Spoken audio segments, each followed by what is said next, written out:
welcome back to Studio B54, where we talk about, discuss, and review movies. Today we're going to be talking about Buried, starring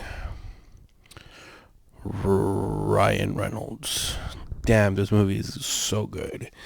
I had watched bits and pieces of it back in the day, probably when it came out, like on those network channels. But my God, I've been on like this free YouTube movie binge, and this movie is up there. Like,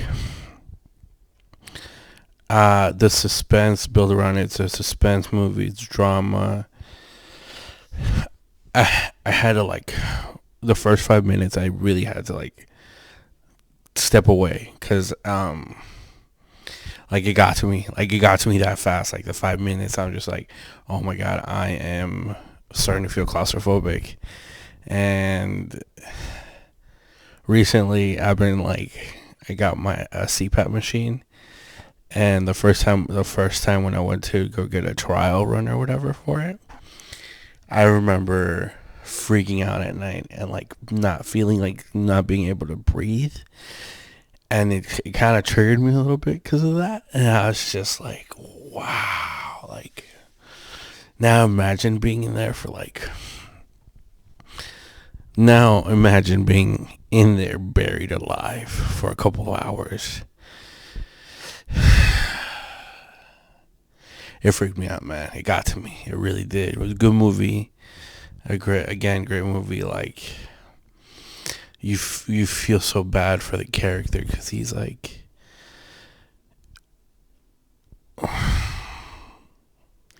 there's probably gonna be spoilers to the movie because it was such a good movie. I want to talk about the whole thing, like about it, like how it made me feel, and just the end of it. But man, you feel sorry for Paul. You know, like he's in there and like he discovers he only has like a cell phone, like a lighter, like some chem lights and stuff like that. And he got kidnapped and he got thrown in there. And his kidnappers now want him to make a video so that they could put it up on the internet so that they could get paid a ransom for him. And they're like, this is back in like heavy in the like George Bush era, you know, like I think the movie takes place in 2009 or something like that. The movie came out 2010 or something like that. It was a really good movie. Like, it's very triggering because like these people, like, you know, who he gets called, you know, like a Blackwater agent and stuff like that. And I don't know who, like, I feel bad that I don't have a big enough audience for people to like really go back and watch this movie because it's so good. And you feel like you're in it with him, and you know, like, you feel sorry for this guy who got kidnapped and there's nothing that he can do, and all these people he's calling, and it frustrates you. It frustrated me so much because sometimes, like, I'll call my mom and she won't pick up. But imagine you call your mom for real emergencies.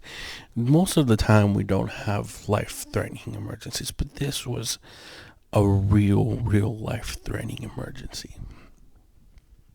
Let me move over here. And she doesn't answer. The person you want to call doesn't answer. And then you call the next person and they don't answer. Then you use 411. The last time I used 411, I was in middle school probably, you know? And then somehow you end up calling, I'm pretty sure he called his sister-in-law or something like that. And I was just thinking about myself. I'm like, what if I called my sister-in-law? I would get in a fight with her. She wouldn't believe me. One, my track record. I like to play a lot of pranks on people, so she wouldn't believe me. And two, I'm never out of the country, so like she would not believe me that I was kidnapped and buried alive. And two, like, try fitting me in a fucking coffin. Like, no third world coffin's gonna fit me, dog. Like, I need like an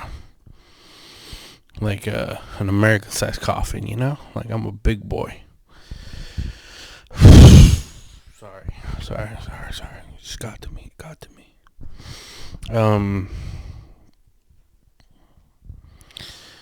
and this dude, so that's frustrating. You're trying to get a hold of your family and trying to tell them that you love them, and you're in an emergency. Now, he was over there because he was a truck driver, and he got contracted for this job or whatever. And they gave him a special phone number to call once he got, like when he had an emergency, like something like that, like a very special phone number. He couldn't find the phone number. So he ends up using 411 to call his company that he works for. And they put him in through like the secretary and then like the person who was in charge of hiring and firing people. And everyone is like, there's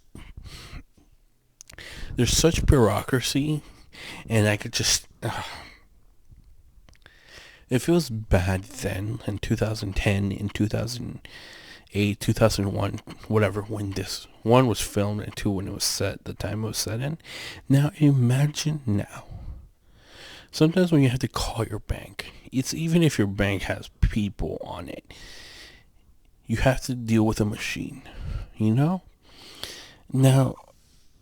imagine not being able to contact with someone in a life or death situation. Now, it was frustrating because these people, all they cared about, one, the guy that was in charge of employees or something, whatever. That dude pissed me the fuck off. Because it was like all he cared about was like, no one cared about him, no one cared about Paul. He was just a truck driver. That's all they, like the guy at his company, the guy at the FBI, because he calls the FBI, the person that's in charge of him at the FBI to like handle him and like get him through this stuff. He doesn't care about him either. He gives him like half-assed lies most of the time. And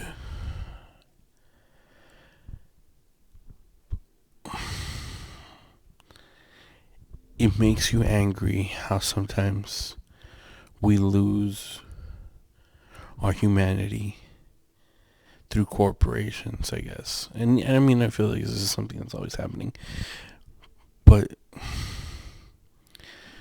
this dude is going to lose his life. And they find out that he was sleeping or having a relationship with someone that was working at the same company he was working at. He was having an affair. And the company found, they kind of had that in their back pocket because they knew about it beforehand. And they used that as a form of information to fire him. They fired him once they found out that something sketchy was going on. Like they had paperwork already set up for him to get terminated from that job and everything, and they made it seem like, well, like, because you were terminated and because you didn't follow these rules, now we're not going to be able to pay your wife your insurance money. And that's all that guy cared about, paying the insurance money.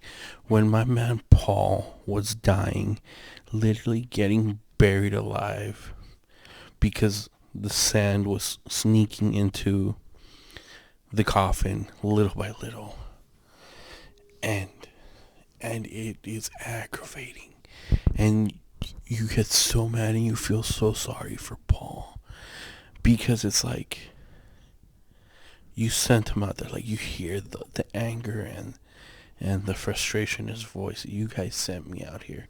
I understand to the degree that he agreed to go, whatever, it's a job. But man, the way these companies just figured out, like, oh, well, like, we don't want to pay this or that for him. Let's make sure we have our assets covered legally, and they record everything. And they fire this man while he's literally dying. And that's what he tells his handler and the FBI. He's like, what do I do? Like, how do I cope with this? How do I know that I'm dying, and how do I deal with it? And he's and then the FBI handler is like, don't worry about it, man. We captured he's like, we captured this informant somewhere by where you were at, and he's gonna take us to the coffin, to where they know they buried you. And I mean, like, you have to pay very close attention to this whole thing, because in the beginning, the same guy that was just handled in the FBI or whatever told him that he saved someone a couple months ago named Mark or whatever, and the person that they arrested, and that he gave up the information of where this person was buried. They gave him the location of where Mark was buried. So you just hear the FBI agent kind of losing it, because he's like, I failed you, and I lied to you this whole time. And you just know that Paul is dying. All I could think about this whole movie, I was like, damn, I'm pretty sure Ryan Reynolds bought Mint Mobile because of this movie. He got so paranoid that he didn't get that good of a service on his cell phone that he's like, I'm going to buy my own company, my own cell phone company. So I know that if something ever happens like this again, I have really good internet. That was supposed to be kind of a joke, but I don't know. I mean, it didn't sound that good when it came out. Anyways, great movie. Suggest you watch it. I don't want to say I beg you, but watch it. It's amazing. It's not that long too. What do I give this?